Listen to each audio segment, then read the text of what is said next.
Bonjour, on à travers Syndicat Télévision, te pèse nous en partout dans le monde, abonné à Bissonner sur la Syndicat Télévision, Bissika besoin de banda en tout cas to linga rabino mingi to boss abonné massivement et que ça la bien à émission la bino bon message kolanda lelo actualité Syndicat vraiment lelo actualité Syndicat to kiti wapi et si ka peut ko kuta na mwana mboka fils mukoko to sembola na vraiment ba question d'actualité to ko lobela la loi de la nationalité oya mwana mboka na waltiani et puis to lobela kinbo peto ya mwana mboka gentini ngobila to moni kuna pe na yumbi esi yindi donc si ka calamité azolikal liboso ya bazuzu ya mboka na biso to lobela pe affaire ya mwana mboka Vital Kamerhe na cour d'appel kuna ndelelo ezoleka mardi na prison ya Makala na gouvernement sans malconde pe donc toujours vendisa vraiment ba question d'actualité na mwana mboka fils mukoko. Bonjour.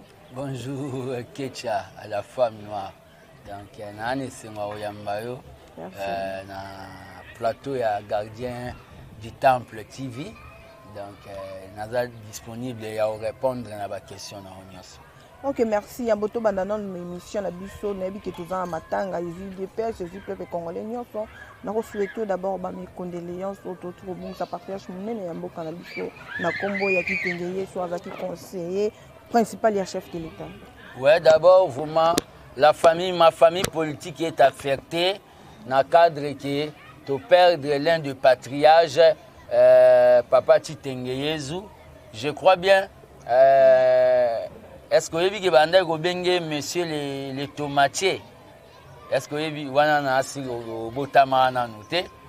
Chitengeyezu, c'est quelqu'un où a salé là, Adajo Baluba, ce sont des imbéciles qui ne changent pas. Il était un grand moboutiste. Mais en fin de compte, il nous avait aussi combattu. Mais en fin de compte, il a compris que politique, c'est que les pères abandonnés qu'on menait, ils allaient politiquement pour l'intérêt du peuple. Et il faut rejoindre un rassemblement. Il était devenu donc son ami vraiment politique. Pourquoi nous sommes abandonnés qu'on ça c'était Papa Chitengeyezu. À un certain moment, Nazara qui est un peu dans le bengi,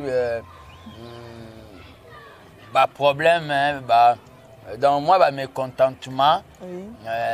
Papa Chitengeyezu à travers Maître Tété Kabwa, à Mekai Kosala et l'eau Mogo Babengi, médiation, à Tindaki, Maître Tété Kabwa pour te soulager, moi bien, Natina et Tena Kokako. Qu'on temporiser, qu'on se calmer.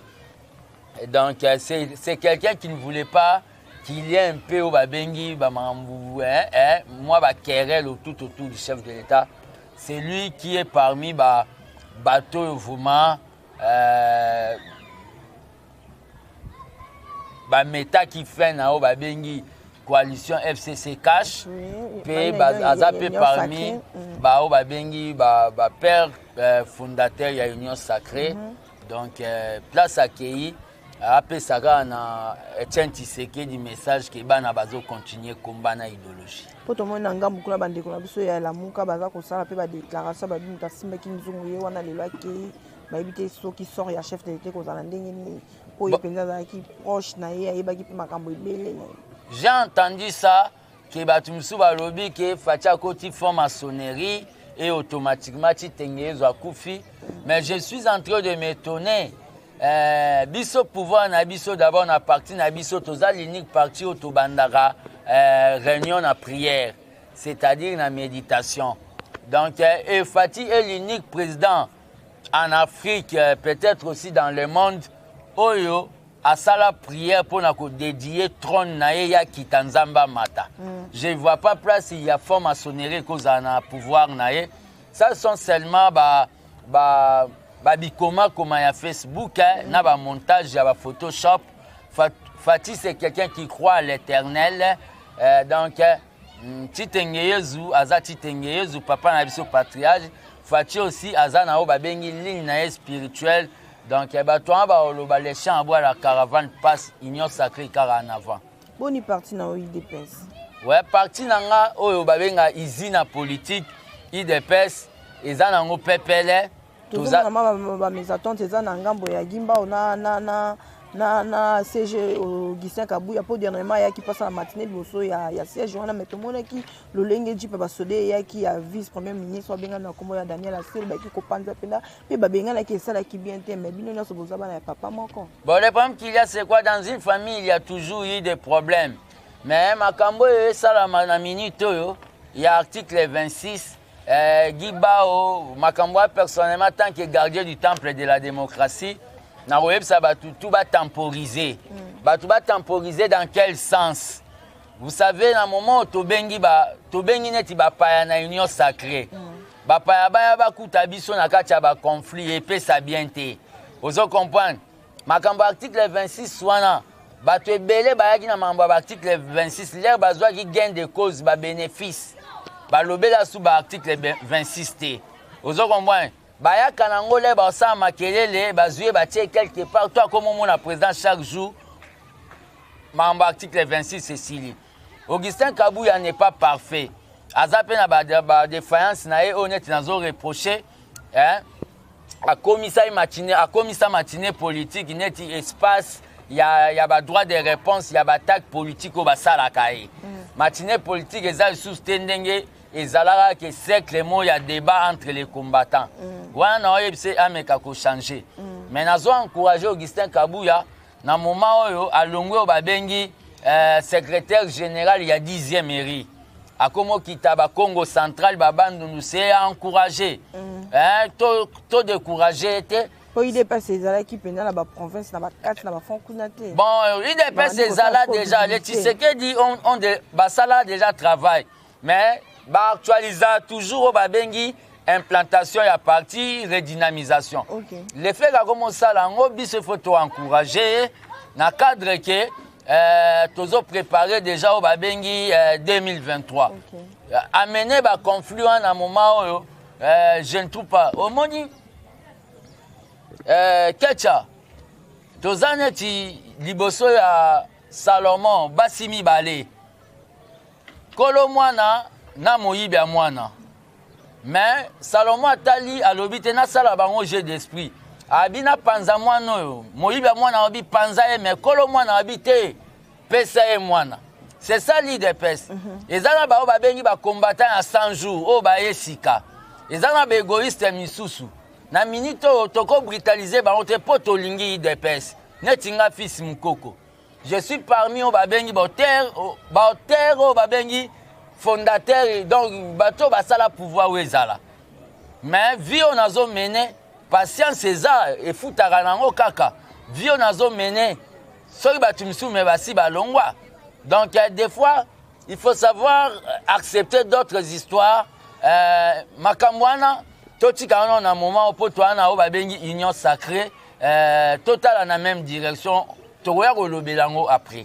Ok, voilà, toujours une dépasse, tout c'est la question, Oyo, tout le monde qui tout le monde qui va parlementaire debout, bazoa qui m'a candidaté à côté, mon pays a marché, qu'on déclaré, ma poste na bango, bazo mon akakandenge, gouvernement, le lingozo kendele, ba ministère et bimi, mais ba parlementaire debout vraiment, il y a eu des passes baza pour se retrouver, té na elo côté, si si qu'on a ba bengi bango té, bazo le ba penzani n'habite, moi un beau café si mon coco place, on a vraiment au Kolobelango. Koloba parlementaire debout, ça sera trop dur. Ba président ba parlement debout. Ba président ba parlement debout, nde bazana o ba bengi ba comprenant ngate. So moninga na comment un peu moins rare na ba parlement debout. Ba président ba parlement debout au lieu baza batu bazana cadre ya idéologie ya Tshisekedi bango ba koma ba fanatique à batu. C'est-à-dire donc au lieu ça là, on comprendre. Le parlement debout ça eloko ekozanga ministère té.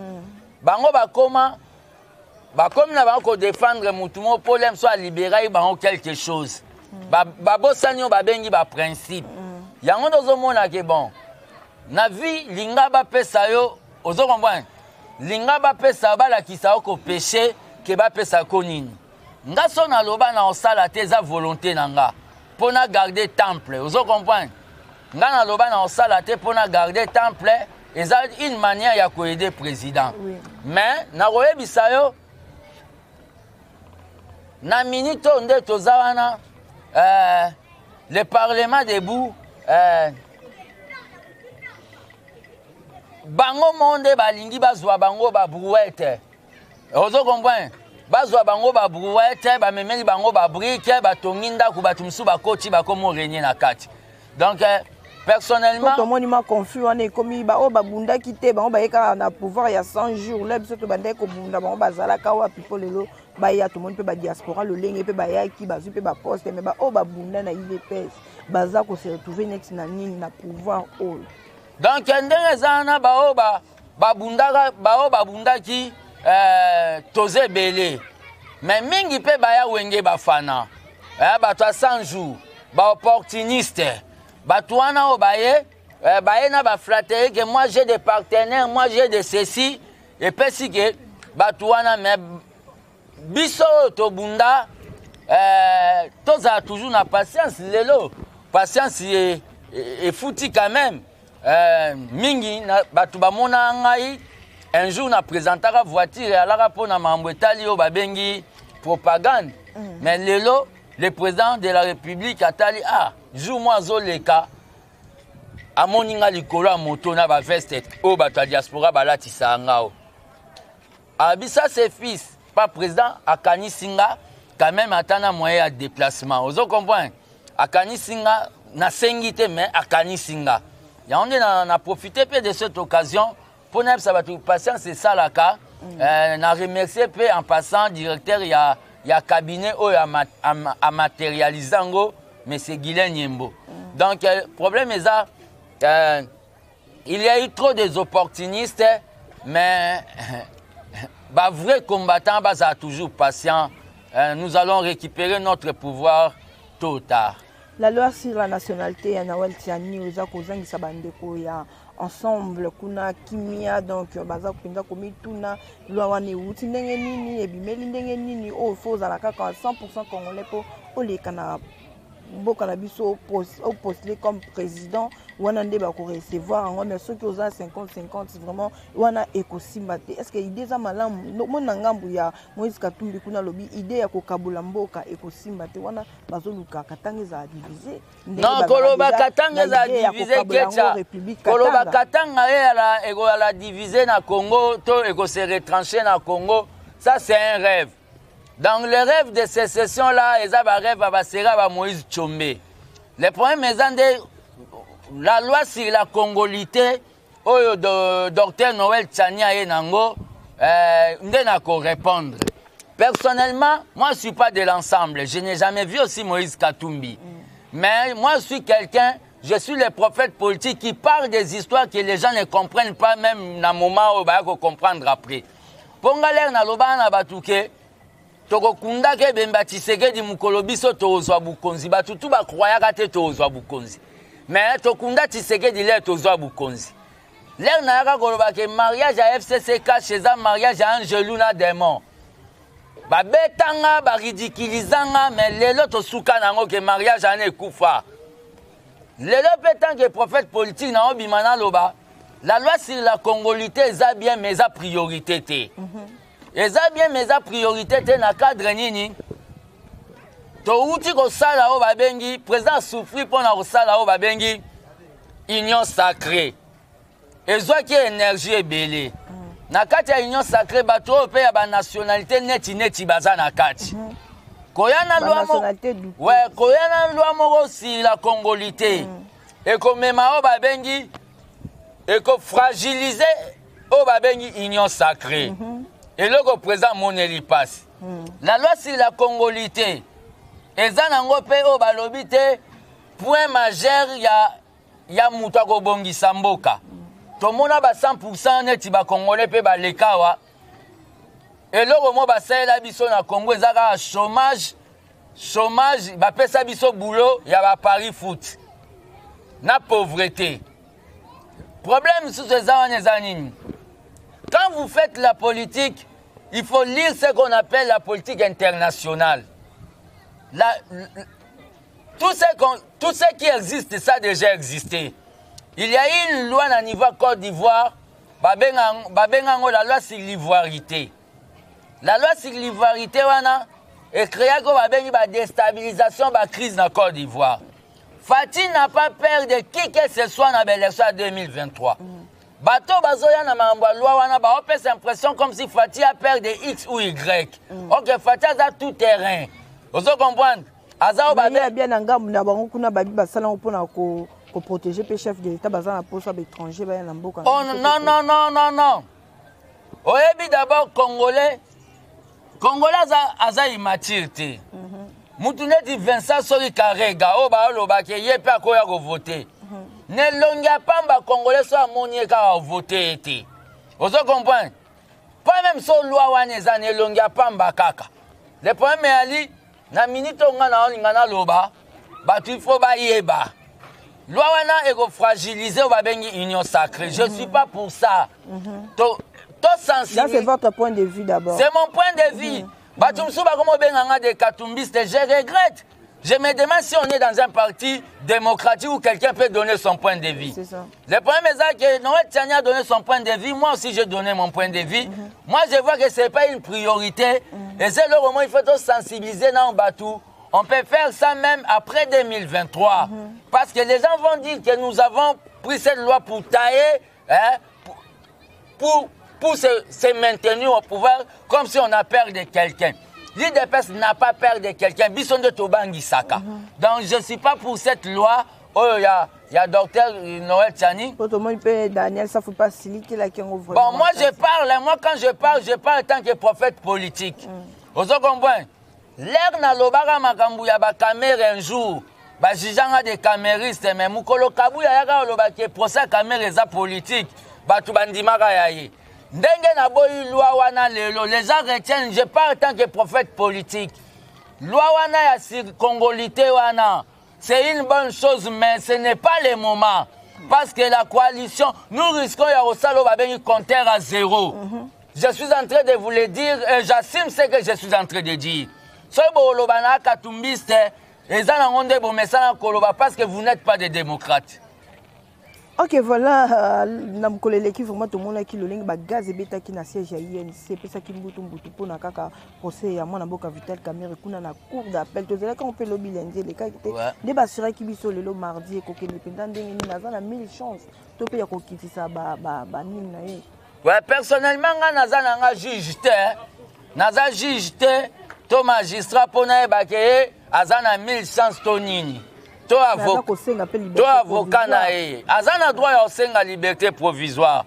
Mais le problème est que la justice soit faite. Soki justice est salami, ba quitter Kamerhe, ba libérer, tokoloba gloire à Dieu.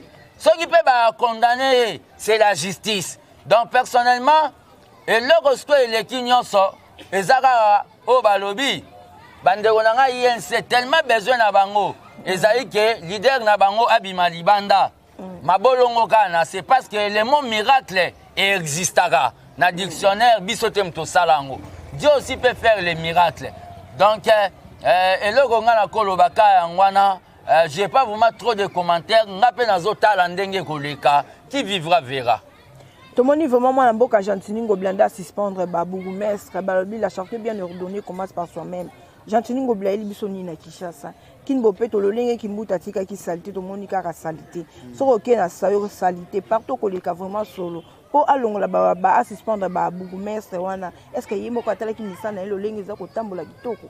Po alongola ba bourgmestre wana bazo ko sala musala bete. Bongo ya commune ya Kalamu jisika dima depuis 2006. Ti le lazaka wana musani vraiment za ko bongusika wana mingi na Victoire Liboso ya commune ya Kalamu wana peza kitoko te pona ko tala na mi. Bon, que personnellement, je suis Gentini Ngobila, je suis en optique, il y a aussi une autocritique qui est Bopeto. Je suis beaucoup plus administratif.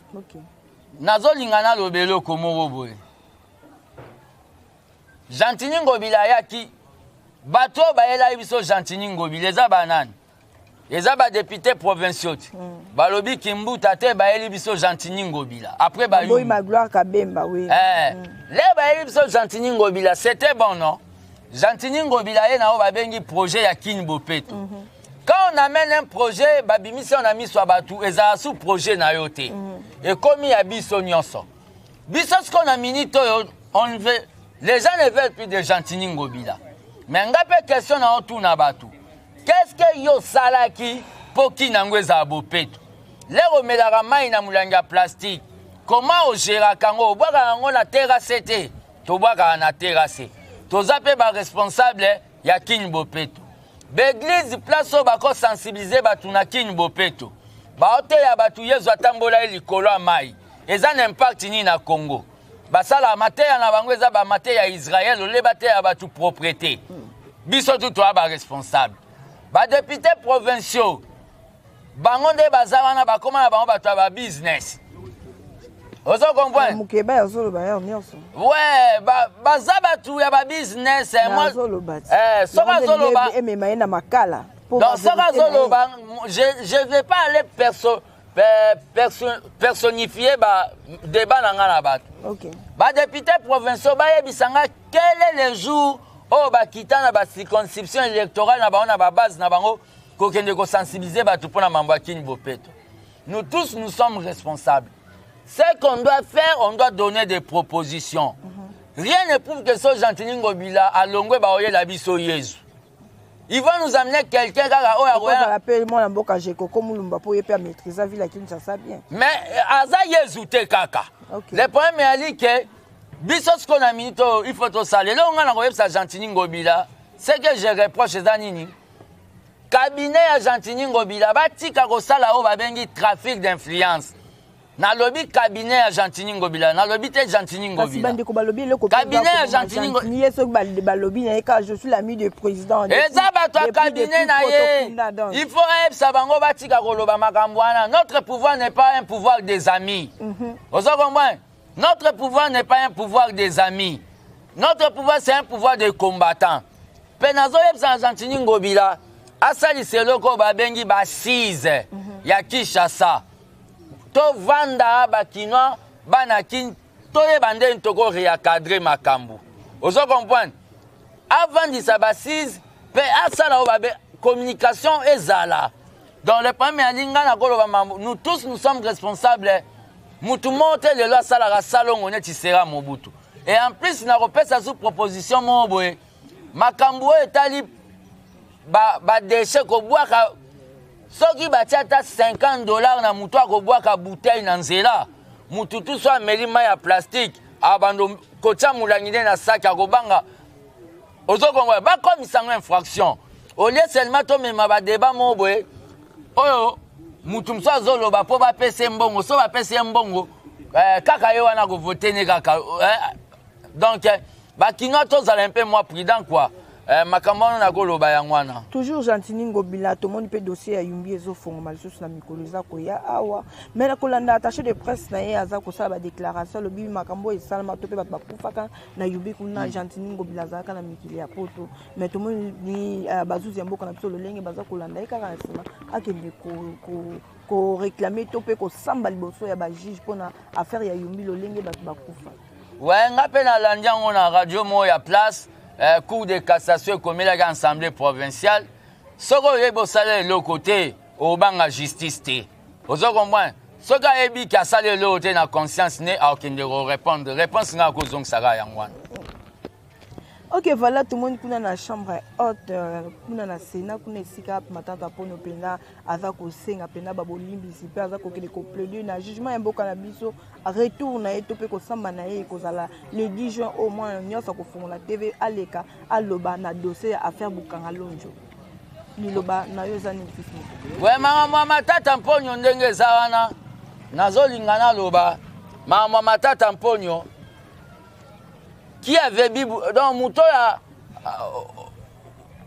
omoni muto o liaki biloko abatu o sanzango matata mponyo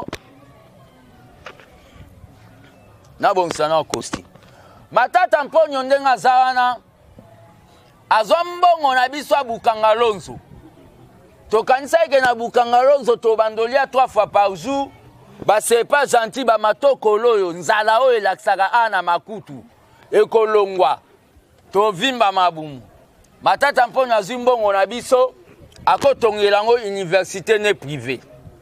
D'abord yo matata mponyo okomo menacer IGF Gilles Alingete kendo funda etota la place ba avocat no ba okota na parquet na mboko Matata Mponyo ayela biso kope moko boye bancalisation. À part kozwa mbongo na bisa masango ya Bukangalonzo, akotonga université privée. Omoni bino ba Matata. Azana nous suspecté parmi bato a mort à Katumba Mwake. Comment vient kokweya yo bimi na ba makila soi-disant so ba tomate tchagi. Maintenant nous avons contrôle pas médecin té. Boza suspect. Yango na oloba na bino ba sénateur. Bolati maneti lokola ba bolikango na table ronde à Bruxelles. Bozo loba ke immunité. Boze yana mamba volcan si là. To s'occuper qui m'a est le peut te mona qui Martin Fayulu pe ba pesa qui ba ba bougie ba ba ressemble pour la bande condition est kuna ba za pour ça qui m'écoute. Ya tiga ba théâtre Fayulu la tiga ba théâtre. Prise à est to aussi ils sont en état de siège to lobéan. Bino ba sénateur oyo bozolo ba ke mutazo yi ba sardine a okende kanya makasses.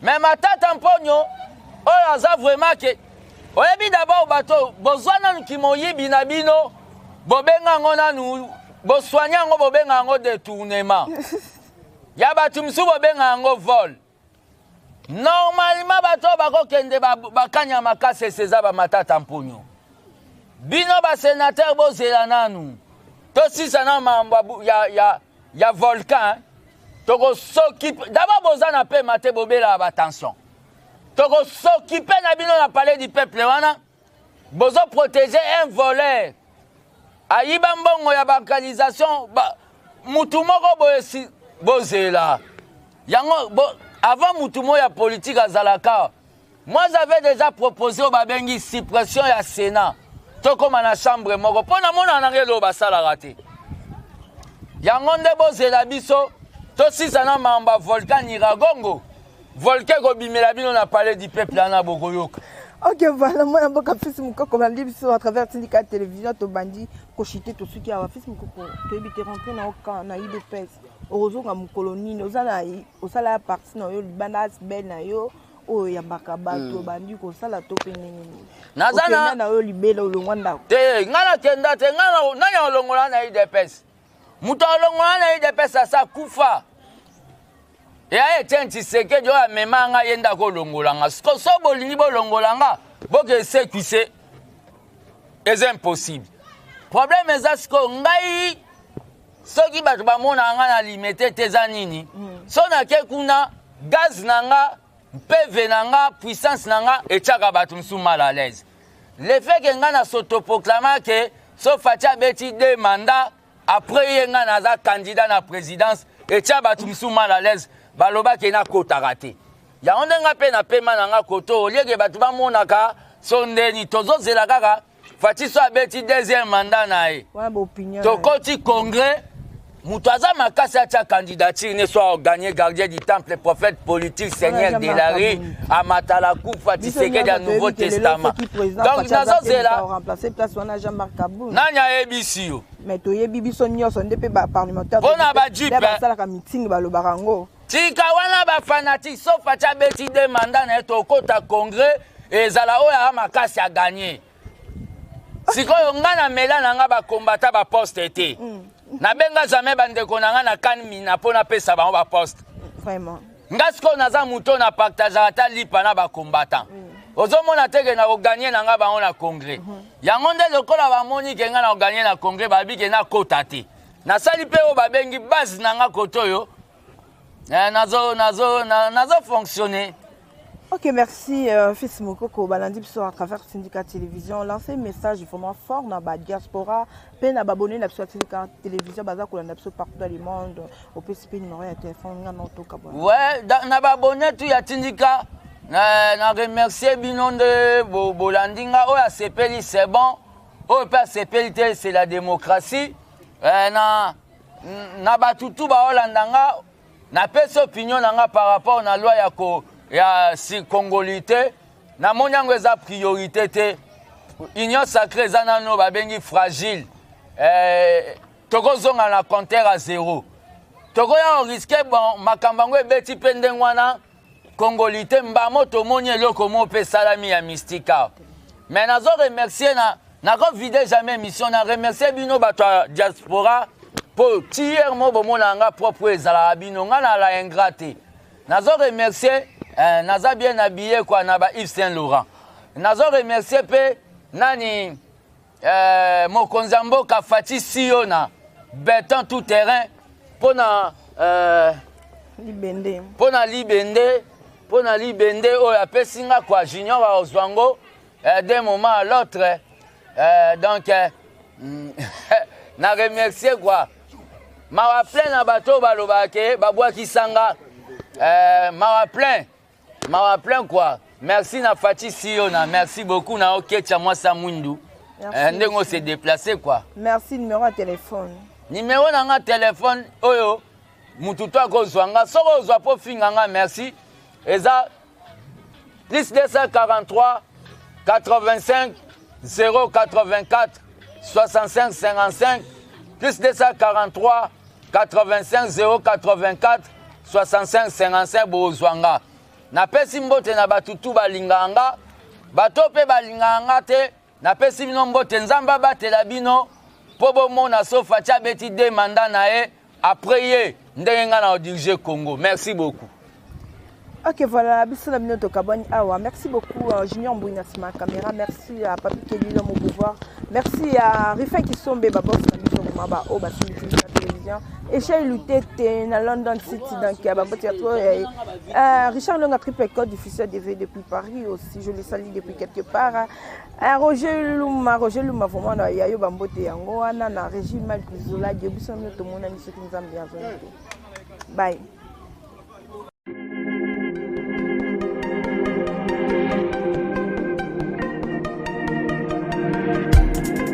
Après 25 ans d'expérience, eh oui, de 1995 jusqu'à ce jour, Elton Store, l'unique shop congolais de Londres, la Grande-Bretagne, il est Londres, et ça lui cause la fierté à la communauté nabiso, et surtout, il y a un homme d'affaires congolais sérieux dans la diaspora. Oh yes, yes, yes, yes. C'est créé Elton Store et Sali Kakamoko, le sérieux, accueil, na service qui t'a qu'on a client naïe. Avec ma produit où il y a première classe, il y a qualité supérieure. Oh, il y a ma bombe à Eden Store. Oh yes, mon crime bimbe yeba. Ma maman à Londres va confirmer. Eden Store, c'est le perso des produits cosmétiques. Il y a solo produits originaux. Et yes, les alipes perso, il y a produits alimentaires, naturels et organiques. Au travers de nos produits cosmétiques, Eden Store détient le secret. Secret ya solo, où ya poso ya maman moi c'est qui toko. Poso ya moi so penza basali kolula, poso ya moi so mobala kotala ya lembate. Poso so ko tamboli masanga sima. Eh oui, yango ne ba produit zo te kama na kati Eden Store. Na ba produit alimentaire, où ya Eden Store, yango de secret ya cuisine ya maman congolaise. Eh oui, nyonso ko so penza mobali na yo ezali. Pondu, matembele, ngai, ndole, fumbwa, ndunda, bilembwe, oyo nyonso penza, oyo kobonga pona cuisine na ezali. Oh yes, yes, yes. Olingi mobali na yo asepela na yo libela na libela. Olingi mobali na yo atala ka yo lokola mwasi azali kolula sika. Oh yes. Olingi mobali na si sabilo kono sotela ka ye na mesa. Secret zali kaka moko.